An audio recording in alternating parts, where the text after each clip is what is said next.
সবাইকে আবারও শুভেচ্ছা। তো আমরা এই যে এমসিকিউ রিভিউ ব্যাখ্যা সহ যে ভিডিওগুলো পর্যায়ক্রমিকভাবে আলোচনা যে আপলোড করতেছিলাম, তো আজকে আমাদের হচ্ছে চ্যাপ্টার 4 এর যে দ্বিতীয় অংশটা আছে, অর্থাৎ আমরা প্রথম 50টি প্রশ্ন আলোচনা করেছি, আজকে হচ্ছে পরবর্তী প্রশ্নগুলো আলোচনা করব। তো পরবর্তী প্রশ্নের ক্ষেত্রে আমরা চলে যাই। তাহলে আমাদের 11 নম্বর প্রশ্ন থেকে, কোনটি বাংলা ফন্টের জন্য ব্যবহার করা হয়? তাহলে বাংলা ফন্টের জন্য আমরা ব্যবহার করি সেটা হচ্ছে ইউনিকোড ব্যবহার করি। ইউনিকোড যে বিশ্বের ছোট বড় সকল ভাষাকে কোডের অন্তর্ভুক্ত করার জন্য, কম্পিউটারের আওতায় আনার জন্য যে কোডটি ব্যবহার করা হয় আমরা জানি সেটা হচ্ছে ইউনিকোড। আর ইউনিকোড হচ্ছে যে জেরক্স এবং হচ্ছে অ্যাপল কর্পোরেশন 1991 সালে এই যে 16 বিটের এই কোডটি উদ্ভাবন করেন। এরপরে ইবিসিডিক হবে না, ইবিসিডিক হচ্ছে আইবিএম সমকক্ষ কম্পিউটার ব্যবহার করা হয়, অর্থাৎ আইবিএম প্রতিষ্ঠানের যে যন্ত্রগুলো আছে সেগুলোকে ব্যবহার করা হয়। বিসিডি আমরা জানি বাইনারি কোডের ডেসিমাল, আর আজকে হচ্ছে আমাদের যে একটা 8 বিটের কোড, যেটা বর্তমানে ইউনিকোডের সাথে ইন্টিগ্রেট করা আছে এখানের মধ্যে। তো আমাদের বাংলা ফন্টের জন্য ব্যবহার করি আমরা মূলত ইউনিকোড। এর পরবর্তী প্রশ্ন 52, এটা হচ্ছে স্কোয়ারের ট্যাগ কোনটি, অর্থাৎ এর উপরে পাওয়ার 2 এর ট্যাগ কোনটি? তো সেক্ষেত্রে আমরা সাবস্ক্রিপ্ট এবং সুপারস্ক্রিপ্ট ব্যবহার করে থাকি। তো এক্ষেত্রে আমাদের যেহেতু উপরে, সেক্ষেত্রে আমরা ব্যবহার করব সুপারস্ক্রিপ্টটা ব্যবহার করব। তো সেক্ষেত্রে আমাদের যে প্রথম অপশনটাকে দেখি তাহলে সেক্ষেত্রে হচ্ছে সাবস্ক্রিপ্ট, তাহলে সাবস্ক্রিপ্ট আমার হচ্ছে সুপারস্ক্রিপ্ট হবে। এই ট্যাগটির শেষ ট্যাগ নাই, আবার এখানের মধ্যে যে ধরনের কোনো বন্ধনী দেওয়া যাবে না, তাহলে অ্যাঙ্গেল ব্র্যাকেট দিয়ে, তাহলে এ স্কোয়ার যেহেতু সেহেতু সুপার সাবস্ক্রিপ্ট হচ্ছে 2, আমাদের অপশন হচ্ছে আনসার হচ্ছে ঘ। পরবর্তী প্রশ্ন হচ্ছে 53, H2O দেখা যাচ্ছে, H যেহেতু সাব তাহলে হচ্ছে নিচে হবে 2 আর হচ্ছে ও ঠিক থাকবে, তাহলে আমরা এটা হচ্ছে অপশন হচ্ছে গ, সেটা হচ্ছে H2O এর মধ্যে H2O। তো এরপর এখানে একটু ফন্টের যে ক্ষেত্রে বিবরণে দেখা যাচ্ছে, কিন্তু পরীক্ষার প্রশ্নে ঠিক থাকবে সবকিছু। ফন্টের নাম পরিবর্তন করতে অ্যাট্রিবিউট ব্যবহার করা হয়। আমরা জানি ফন্টের সাইজের জন্য সাইজ, কালারের জন্য কালার ইউজ করে, নামের জন্য হচ্ছে ফেস ইউজ করা হয়, ফন্ট ফেস বলি এটাকে আমরা, ফন্ট নেম হবে না, ফন্ট ফেস। এরপর হচ্ছে কোন অ্যাট্রিবিউটের মান শুধু নিউমেরিক হয়, শুধু নাম্বার দেয়া যায়? তাহলে টাইপের ক্ষেত্রে আমরা যে টাইপ ইউজ করি, তো সেক্ষেত্রে টাইপের ক্ষেত্রে হচ্ছে আমরা শুধুমাত্র নাম, যে কোনো কিছু একটা যে টাইপ লিখি কোন টাইপের হবে, অর্থাৎ কোন লিস্ট প্রদর্শন করার ক্ষেত্রে দেখছি আমরা লিস্ট যে রোমান সংখ্যা হলে ওখানে আই বসাই, যদি এই যে এ বি সি অথবা অ্যালফাবেটিক্যাল কোন সিকোয়েন্স হলে এ বি সি বসাই। আর অনেক সময় দেখা যাচ্ছে কোন একটা লিস্ট, যে মনে করি যে 7 থেকে শুরু হবে, সেক্ষেত্রে আমাদের টাইপ লিখতে হয়, আবার সাথে সাথে স্টার্ট লিখে তার পজিশনটা কোন জায়গা থেকে স্টার্টিং পয়েন্টটা উল্লেখ করতে হয়, এবং এই স্টার্টিং পয়েন্টটা যে সব সময় হচ্ছে নাম্বার হবে এখানের মধ্যে। তো যারা ব্যবহার করছে আশা করি সবাই জানি, যারা HTML ট্যাগ ব্যবহার করছে স্টার্টের যে ব্যবহার। তো যদি যে ব্যবহারগুলা করে না থাকে তাহলে দেখে নিতে পারি, অথবা যে আমাদের যে HTML এর প্র্যাকটিক্যাল ভিডিওগুলো দেওয়া আছে সেখানে এই বিষয় নিয়ে আলোচনা করা আছে। এরপর হচ্ছে 56, HTML এর যে লিস্টের আইটেমগুলো নাম্বার দিয়ে শুরু সেগুলোকে আমরা বলবো অর্ডার লিস্ট। আর নাম্বার না থাকলে সেক্ষেত্রে বিভিন্ন ধরনের শেপ থাকতে পারে, বক্স থাকতে পারে, সার্কেল থাকতে পারে, বুলেট পয়েন্ট থাকতে পারে, সেক্ষেত্রে আমরা বলবো আনঅর্ডার লিস্ট। অর্ডার লিস্টের টাইপ অ্যাট্রিবিউট, টাইপ ইকুয়াল এ থাকলে আউটপুট কেমন হবে? তাহলে আউটপুটের সিকোয়েন্সটা হবে বড় হরফের এ দিয়ে, তাহলে এই যে এখানে এবিসি সিকোয়েন্সটা আসবে। আর আমি যদি এখানে ছোট হরফ এ দিই তাহলে এই সিকোয়েন্সটা আসবে। আমি যদি আই দিই শুধুমাত্র ক্যাপিটাল এই যে স্মল আই, তাহলে রোমান সংখ্যা নেবে এখানের মধ্যে। এরপরে 58, আনঅর্ডারড লিস্ট। আনঅর্ডার লিস্টের টাইপ যদি স্কোয়ার দিই তাহলে আমাদের স্কোয়ার ক্ষেত্রে আমরা যে এই যে স্কোয়ারটা এখানের মধ্যে দেখাচ্ছে স্কোয়ার। এরপর হচ্ছে আনঅর্ডার লিস্টের টাইপ সার্কেল হলে এই যে সার্কেল ক নাম্বার। এরপর হচ্ছে 60 নাম্বার, হাইপার লিঙ্কের জন্য ব্যবহৃত অ্যাট্রিবিউট কোনটি? হাইপার লিঙ্কের জন্য ব্যবহৃত অ্যাট্রিবিউট হচ্ছে আমাদের অ্যাট্রিবিউট বলছে কিছুক্ষণ আমরা গত যে প্রথম যে ভিডিওটা, যারা প্রথম ভিডিওটা দেখি নাই অবশ্যই প্রথম ভিডিওটা দেখে এই দ্বিতীয় ভিডিওটা দেখবো। এই অধ্যায়ের প্রথম যে ভিডিওটা ফার্স্ট পার্টে, তো আজকে হচ্ছে সেকেন্ড পার্ট। তো এই ক্ষেত্রে আমরা দেখেছিলাম যে হাইপার লিঙ্কের জন্য কোড হচ্ছে অ্যাঙ্কর ট্যাগ এ ট্যাগ, ওটা ছিল এলিমেন্ট, আর হচ্ছে আজকে যেটা বললো সেটা হচ্ছে অ্যাট্রিবিউটের কথা বলছে। তাহলে অ্যাট্রিবিউট হচ্ছে হেড রেফারেন্স বা এইচটিএমএল রেফারেন্স, HREF রেফারেন্স। তাহলে আমাদের আনসার হচ্ছে ক। এরপরে 61 নাম্বার, নতুন উইন্ডোর জন্য নতুন উইন্ডো ওপেন করতে ব্যবহৃত অ্যাট্রিবিউট কোডটি। নতুন উইন্ডো মানে হচ্ছে আমরা একটি পেজ থেকে আরেকটি পেজে যেহেতু হাইপার লিঙ্কের মাধ্যমে যাই, তাহলে সেক্ষেত্রে হাইপার লিঙ্কের যে টেকের অ্যাট্রিবিউট HREF এই অংশটায় এই কিওয়ার্ডটাই ব্যবহার করা হয়। এর পরবর্তীতে 62 নাম্বার প্রশ্ন, যে কোনো পেজের সাথে অন্য পেজের সংযোগ HTML এর ভাষায় বলা হয়, আমরা জানি এটাকে বলা হয় হাইপার লিঙ্ক। এই হাইপার লিঙ্ক আরেকটা কথা বলে রাখি, সেটা হচ্ছে হাইপার লিঙ্ক দুই ধরনের হতে হবে, ইনার লিঙ্ক আর একটা হচ্ছে আউটার লিঙ্ক। অর্থাৎ একই ওয়েবসাইটের বিভিন্ন পেজগুলোর মধ্যে যখন আমরা লিঙ্ক করব তখন সেটাকে বলবো ইনার, আর যদি একই ওয়েবসাইটের কোনো পেজ বা একটি ওয়েবসাইটের সাথে অন্য একটি ওয়েবসাইটের কোনো পেজ অথবা সরাসরি অন্য একটি ওয়েবসাইটকে যখন কানেক্ট করা হয় তখন এটাকে আমরা আউটার লিঙ্ক বলতে পারি। নিচের কোনটি ওয়েব পৃষ্ঠায় পূর্ণ ঠিকানা, তাহলে সেক্ষেত্রে এখানে দেখা যাচ্ছে কি লিখতে হয়, হাইপার লিঙ্কের যে গঠনটা এখানে দেওয়া হয়েছে, এই যে অ্যাঙ্গেল ব্র্যাকেট শুরু, কিন্তু এখানে অ্যাঙ্গেল ব্র্যাকেটটা শেষ করা হয় না, এই ক্ষেত্রে এটা ভুল আছে, এটা হবে না। খ নাম্বারে দেখা যাচ্ছে কি, এই যে এইখানে এই যে অ্যাঙ্গেল ব্র্যাকেটটা যে সবকিছু ঠিক আছে, এখানে আমাদের যে টার্গেট ঠিকানাটা লিখতে হবে, যে ঠিকানায় আমরা যাব, তারপর সেখানে হচ্ছে যেই লেখাটার উপর আমরা এই যে প্রেস করব বা ক্লিক করব, যার কারণে আমরা এই যে এই টার্গেটের কাছে যাব, এটাই হচ্ছে হাইপার লিঙ্কের এই যে সঠিক যে গঠনটা এটাই। এরপর হচ্ছে ইমেজ বামে ডানে কিছু পরিমাণ জায়গা রাখার জন্য কোনটি ব্যবহার করা হয়, তাহলে হচ্ছে এই স্পেস এই কিওয়ার্ডটি ব্যবহার করা হয়। ইমেজের ডান বাম যদি কিছু আলাদা স্পেস অর্থাৎ একদম পেজের সাথে বাম পাশে লাগানো থাকবে, অর্থাৎ একটু ফাঁকা স্পেস থাকবে, এইভাবে যদি ইমেজকে প্রদর্শন করতে চাই আমাদের সঠিক উত্তর হবে গ।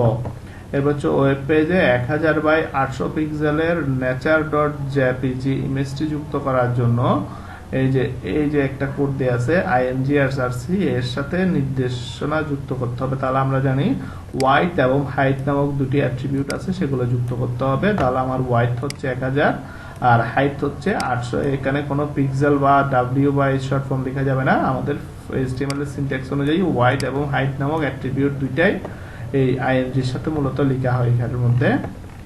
পরবর্তীতে প্রশ্ন 66, টেবিলের টাইটেল বা লেবেল প্রদর্শনের জন্য ব্যবহৃত ট্যাগ কোনটি, তাহলে টেবিলের টাইটেল হচ্ছে টেবিলের টাইটেল বা লেবেল প্রদর্শন, যেটা আমরা যেটাকে বলি টেবলের ক্যাপশন বলে, যেটাকে অর্থাৎ টেবিলের উপরে সেন্টারে যদি কোনো টেবিলের নাম যদি আমরা দিতে চাই, টাইটেল দিতে চাই, সেক্ষেত্রে ক্যাপশন ট্যাগটা ব্যবহার করি।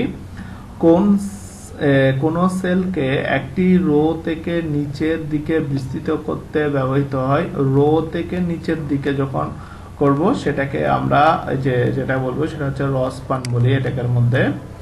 আর এর পরবর্তী যেটা হচ্ছে 68, টেবল ডাটা এর ট্যাগ কোনটি, টেবল ডাটা তাহলে হচ্ছে আমাদের টিডি টেবল ডাটা, আর টিআর হচ্ছে টেবল রো একারের মধ্যে।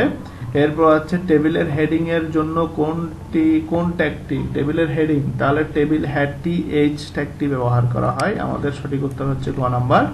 পরবর্তী প্রশ্ন 70, একটি ফাঁকা সেল তৈরিতে HTML এ ব্যবহৃত হয় অ্যাড্রেস অফ NBSP এবং সাথে একটা সেমিকোলন দিতে হয়। এখানে যদি অপশনে সেমিকোলন থাকে আমরা এটাই দিব, আর যেহেতু অপশনে নাই তাহলে কোনো প্রশ্ন আমাদের মনে রাখতে হবে যে একটি সেল তৈরিতে অর্থাৎ ফাঁকা সেল তৈরি, অর্থাৎ আমরা যদি ফাঁকা স্পেস দিতে চাই, ধরেন এই যে মনে করি আমেরিকা আই গো অর্থাৎ আই এবং গো এর মাঝখানে যদি আমি অনেকগুলো স্পেস দিতে চাই, তাহলে সেক্ষেত্রে আমরা সরাসরি কিবোর্ড থেকে স্পেস দিলে হবে না, আমাদেরকে এই অংশে এই কিওয়ার্ডটি এই ওয়ার্ডটি ব্যবহার করতে হবে এখানের মধ্যে এই অংশটি।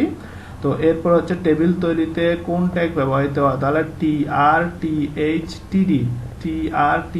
তাহলে টেবল রো, টেবিল হেড আর হচ্ছে টেবিল ডাটা সবকটি ব্যবহার করা হয়। তাহলে সঠিক উত্তর হচ্ছে ঘ নাম্বার একারের মধ্যে। পরবর্তী প্রশ্ন 72, ওয়েবসাইটের বাহ্যিক কাঠামো তৈরি করাকে কি বলা হয়, সেটাকে আমরা বলবো সেটা হচ্ছে ওয়েব পেজ ডিজাইনিং বলা হয় যখন কাঠামো তৈরি করা হয়। আর পাবলিশিং মানে হচ্ছে যখন এটাকে কোনো সার্ভারে আপলোড করা হয়, যখন এটাকে হোস্টিং করা হয় সেটা। এরপরে হচ্ছে যেটা ওয়েব পেজের ডিজাইনের সর্বশেষ ধাপকে, ডিজাইনের সর্বশেষ যে ধাপ সেটাকে আমরা বলবো যে টেস্টিং এবং ডিবাগিং অর্থাৎ পূর্ণাঙ্গ ওয়েবসাইটটি তৈরির পর পেজটি তৈরি অথবা পেজটি তৈরির পর সেটা ইউজার রিকোয়ারমেন্টের সাথে মিলে কিনা অথবা আমাদের যেভাবে পেজটা তৈরি করতে চেয়েছিলাম ওইটার মতো হচ্ছে কিনা, যে হাইপারলিঙ্কগুলোতে ক্লিক করলে ঠিক মতো হচ্ছে কিনা কাজ, ছবিগুলো ঠিকঠাক মতো প্রদর্শন হচ্ছে কিনা, এই যে কাজগুলো করতে হয় সেগুলোকে আমরা বলবো টেস্টিং এর কাজ। আর সমস্যা হলে সলভ করব, যেটাকে আমরা বলি ডিবাগিং বলা হয়। তো টেস্টিং ও ডিবাগিং হচ্ছে সর্বশেষ ধাপ। এরপর হচ্ছে 74 হচ্ছে ডিটিডি এখানের মধ্যে। তাহলে ডকুমেন্ট টাইপ ডেফিনেশন, পুনরুক্তটা একটু জেনে রাখবো, ডকুমেন্ট টাইপ ডেফিনেশন এখানের মধ্যে। এর পরবর্তী হচ্ছে 75 ইন্টারনেটে কন্টেন্ট বা বিষয়বস্তু প্রকাশ করার প্রক্রিয়াকে কি বলা হয়। তাহলে ওয়েব পাবলিশিং আমরা জানি, প্রচার যে প্রকাশ যা আছে প্রেজেন্টেশন করা, যে হোস্টিং টোস্টিং সবগুলোকে আমরা বলবো পাবলিশিং।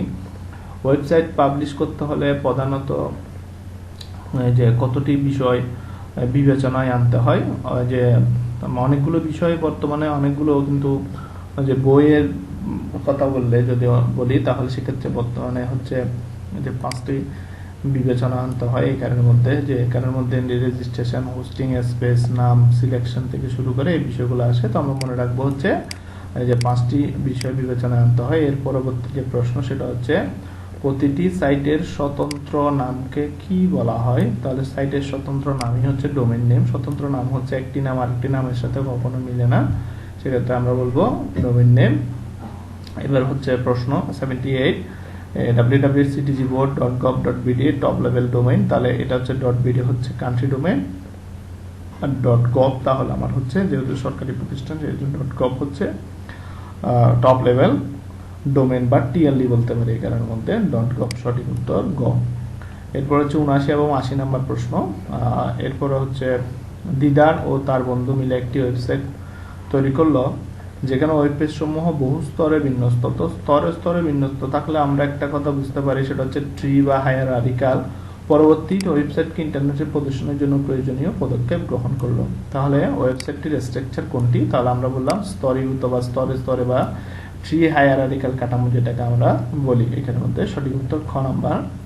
গৃহীত পদক্ষেপ সমূহ হচ্ছে, তাহলে কি কি করতে হবে সেটা প্রয়োজনীয় পদক্ষেপ গ্রহণ করলো। ওয়েবসাইট ইন্টারনেটে প্রদর্শনের জন্য ডোমেইন নেম রেজিস্ট্রেশন করতে হবে, ওয়েব পেজ সমূহ সমান করা, আর ওয়েব পেজ হোস্টিং করা এখানের মধ্যে যেটা আমাদের ওয়েব পেজ সমূহ সমান করা, এই বিষয়টা আমাদের দরকার নাই। ডোমেইন নেম রেজিস্ট্রেশন মানে হচ্ছে আমাদের ওয়েবসাইটটাকে একটা নাম দিয়ে রেজিস্ট্রেশন করে নিতে হবে, যাতে বিশ্বের যে কোনো প্রান্ত থেকে ওই নামের মাধ্যমে যে কোনো কেউ এই ওয়েবসাইটে খুঁজে পায়। এরপর হচ্ছে হোস্টিং। ওয়েবসাইট হোস্টিং হচ্ছে আমরা রেজিস্ট্রেশন করার পর এটা একটা নির্ভরযোগ্য সার্ভারে রাখতে হবে, এবং সার্ভারে রাখলে সে যা প্রয়োজনীয় তথ্যগুলো যে একটি নির্দিষ্ট সার্ভারে ভাড়া নিয়ে সেখানে রাখবো, সেটাকে হচ্ছে হোস্টিং। এবং ওই সার্ভার থেকে খুঁজে পাওয়ার জন্য আমাদের যে নামটা ব্যবহার করি সেটা হচ্ছে ডোমেইন নেম। এখানের মধ্যে এই দুটি কাজ করতে হবে, 1 ও 3 এখানের মধ্যে। তাহলে আমাদের সঠিক উত্তর হচ্ছে খ নম্বর, 1 ও 3 এখানের মধ্যে। তো আমাদের আজকের যে এই অধ্যায়ের যে টোটাল 80টা এমসিকিউ আমরা আলোচনা করলাম বিগত লেকচার এবং আজকের লেকচার, দুটি লেকচার মিলাই। তো আশা করি এমসিকিউ গুলা যে সবার যে ব্যাখ্যাগুলো সবার দরকারে বা প্রয়োজনে আসতে পারে। এরপরে হচ্ছে আমরা পরবর্তী লেকচারে যে বিষয়গুলো নিয়ে আলোচনা করব সেটা হচ্ছে পরবর্তী লেকচারে আমরা এই অধ্যায় থেকে প্রিভিয়াস ইয়ারে যে বহু নির্বাচনী প্রশ্নগুলো বিভিন্ন কলেজ বা বোর্ডে আসছে ওই প্রশ্নগুলো নিয়ে আলোচনা করব। সে পরবর্তী ভিডিও দেখার আবারও সবাইকে আমন্ত্রণ জানাচ্ছি। ধন্যবাদ সবাইকে।